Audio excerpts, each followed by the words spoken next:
Now we'd like to move on. The UN is predicting close to 6 million cases for 1998. What is the local outlook on AIDS, and have new treatments brought us closer to a cure? Even dangerous a few years ago to think about using that word. With me today is AIDS researcher Dr. Charles Rinaldo and Bridget Murtagh from the Pittsburgh AIDS Task Force. Welcome to you both.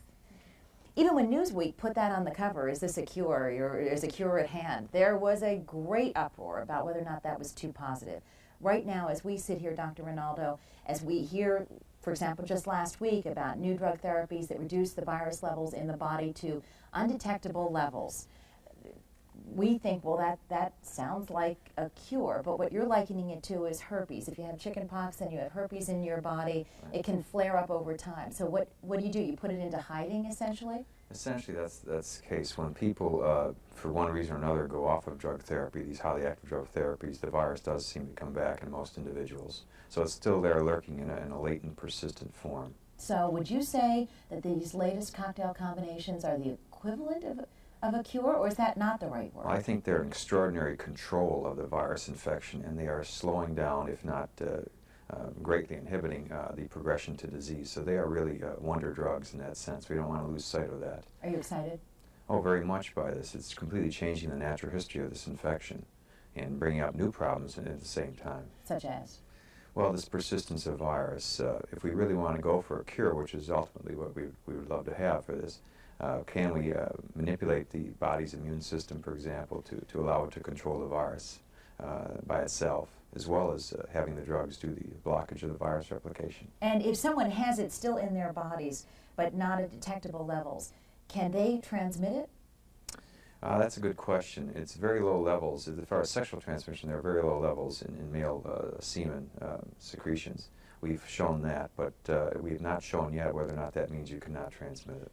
Bridget, let's talk with you. When did you find out you were HIV positive? It's been almost 5 years now. And for you, I imagine this has been quite a journey. You have been on a cocktail therapy for how long? My first cocktail started 4 years ago, and it lasted for 4 years, and I'm became resistant to it, and now I'm on my second group of cocktail drugs. Okay, so you're a nurse, you're sitting next to a doctor. One of the two of you can answer this question. How does that resistance thing work? Does the body just say, I know these drugs, the HIV is revving back up again, or do the drugs not influence the body any longer?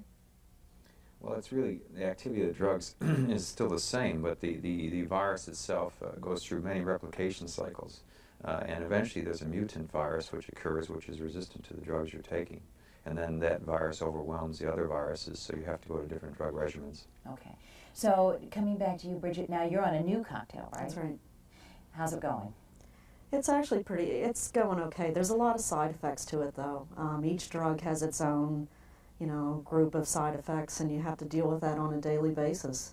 We also hear that the drug regimen in and of itself can be daunting to some individuals, and people who lead perhaps less stable lifestyles, may not have the degree of commitment that you bring to the table, right, may not be real good about taking all of these drugs and making a cocktail work. Some of the drugs you have to take with food, some of the drugs you cannot take with food.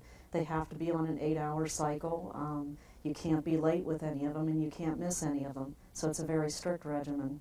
Message in Pittsburgh for World AIDS Day would be what?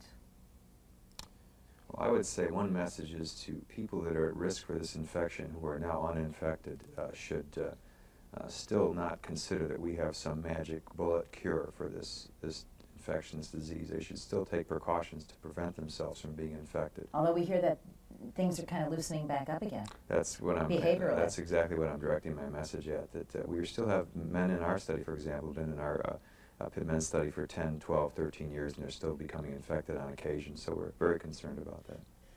Thank you so much for both of you. We're going to look forward to continuing this conversation because, for one of the first times, there's good news to talk about, but still the warnings remain strong.